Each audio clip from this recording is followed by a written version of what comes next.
Hi, Thomas. We're really excited to have you on today's episode and to learn more about your career journey. Taking a step back, could you share with us how your education and career experiences shaped the path that you're on today? Definitely, yeah. So I can start maybe with a little bit about my educational background. So I grew up in Ottawa, Ontario, and I went to school at Carleton University. I did a degree in political science and a minor in history. And I sort of took that not knowing exactly where I wanted to be in my future or where I wanted to take my career after school. But I knew that I loved writing. I kind of was interested in politics to a certain extent as well. So I wanted to continue to develop my knowledge there and my writing skills. So after that, I joined the Navy for a few years. And then I think what really shaped me or kind of put me on the path I am right now is deciding to move across the country with my then girlfriend, now fiance, to Vancouver. And I didn't necessarily have maybe a sound plan. Although sometimes I think it takes a little bit of, taking a risk, sort of how I did, and really just putting yourself out there. And, I was very fortunate to come across RBC. They have a career launch program is what it's called. So I did that for 1 full year. And through that program, that's where I met my now boss, actually. Yeah, that's awesome. Thank you for taking us through that journey. And I love that it involves risks. And I'd also would love to know how that current career path differs from the expectations that you had for your professional journey at a young age. Yeah, so I mentioned, I joined the Navy, right out of university, and I come from a military family. So I think from a very young age, it wasn't necessarily understood, and I don't consider, to have that sort of a family where it was like a, very militant mindset, we'll say. But to some extent, I always thought that maybe, hey, I could just follow my father's footsteps and do that. So I think that that's really how it differed. I was, very set on kind of, keeping the military tradition going along there. However, as I mentioned, I took what opportunities came my way. I sort of jumped on those and took advantage of them. And I'm really fortunate to be in the position I am now. Yeah, totally. Yeah, it's really interesting to look back at what you expected to achieve and then compare it to what you did achieve. And it's nice that there's some similarities there. And you definitely have a lot of achievements, Thomas. In just 3 years, you've held diverse positions at RBC, including marketing and citizenship advisor, customer service representative, and you're currently a coordinator for marketing and citizenship. So that's really amazing. And I would love it if you could share the strategies that have helped you successfully transition between those roles at RBC. Sure. So I'll start with saying, yeah, the marketing and citizenship advisor type role, it's very similar to the one that I'm in actually right now. It was just sort of more of a temporary position as I sort of bridged the gap from being in the RBC career launch program into being a customer service representative. So yeah, I stayed with RBC at that advisor position just so I could land my feet within another role within the organization. So that happened to be with direct investing. So RBC has, direct investing. We open investment accounts. I supported with some digital online navigation when you're in your account, that type of good stuff. And then a year later, the coordinator position in a more permanent role opened up on the team that I am on now and the one that I was on at the end of that career launch program. So just to get to your question now, I think sort of the strategies that helped me successfully transition, but it's actually right in the role's name.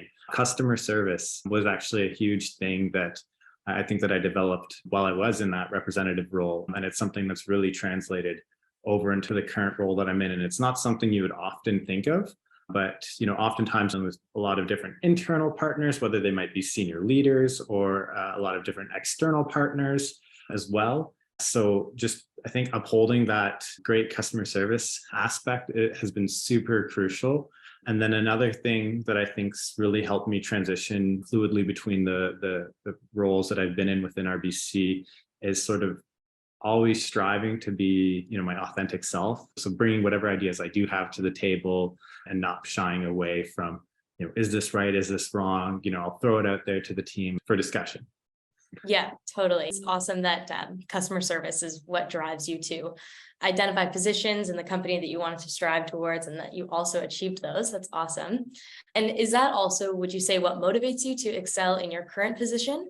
Or is it primarily driven by the company's goals or the positive impact on the community? Yeah, it's definitely the positive impact that I get to see in the community. Just having lived here in BC now for, I guess, just a little bit over a year, it's been so great to sort of interact with a lot of different partners and just really see, even with our own employees, right? To just see the smiles on their faces and to see, the positive impact that we are making. So that would be definitely my number one driver for sure. Yeah, I find I'm driven in the same way as well. And in terms of impacting the community, it also leads me to my next question regarding your time with RBC and also with a boatswain for the Canadian Armed Forces. So that's really incredible. And I'm really excited to get into that.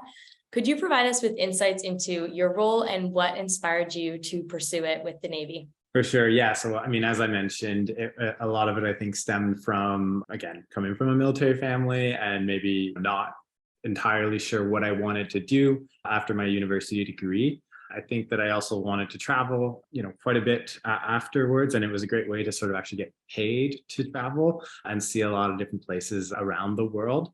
Sailing with the Navy, it was such a great experience. And that's sort of, I think, what really drove me to pursue that.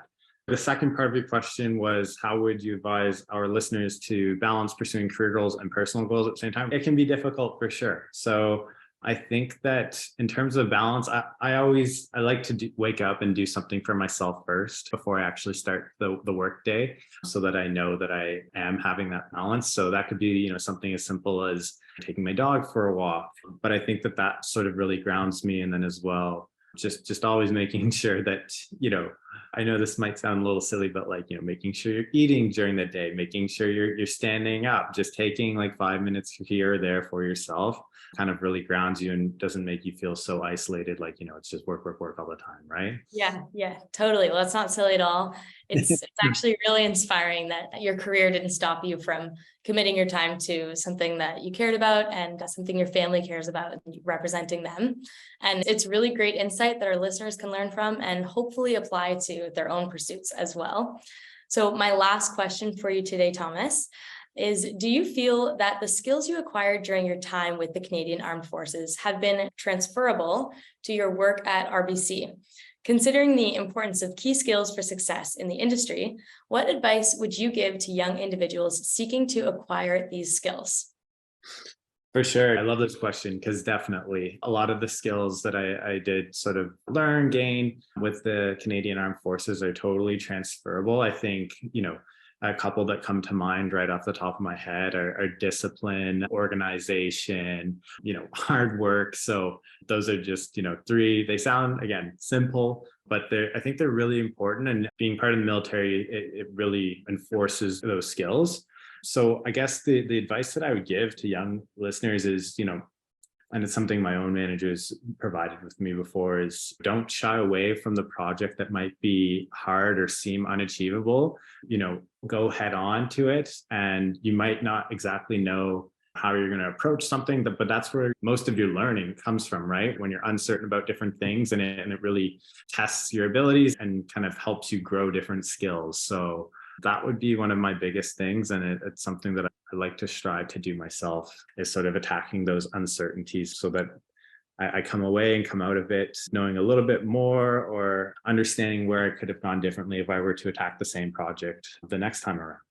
Yeah, totally. Don't shy away from opportunities. And especially at Illuminate, we really encourage entrepreneurship and innovation. So that sort of all stems from the same idea that you mentioned. So I love that. And that concludes our last question. So I just want to thank you so much for your time today, Thomas, and your wise words as well. It's been really fun chatting with you, and I'm really excited about the possibility to be working with you and Carmen in the future. Totally. Okay. Well, thank you so much for having me. I really do appreciate it.